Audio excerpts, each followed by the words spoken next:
काका जगताप हे अहिल्यानगर शहर असेल, अहिल्यानगर जिल्हा असेल, इथल्या राजकीय सामाजिक क्षेत्रामध्ये एक अत्यंत नामांकित अशा प्रकारचं त्यांचं नाव होतं।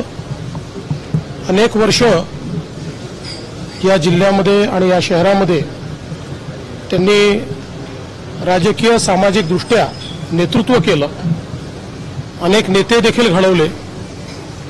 आज संग्राम भैया सातत्याने आमदार म्हणून देखील निवडून येत आहेत आणि विशेषतः जनमानसामध्ये त्यांच्याबद्दल एक आपुलकी होती। त्यांनी विधान परिषदेमध्ये देखील 2 वेळा नेतृत्व केलं होतं आणि अचानकपणे त्यांचं जे काही निधन झालं त्यामुळे निश्चितपणे एक सर्वांवरच दुःखाचा डोंगर त्या ठिकाणी कोसळलेला आहे।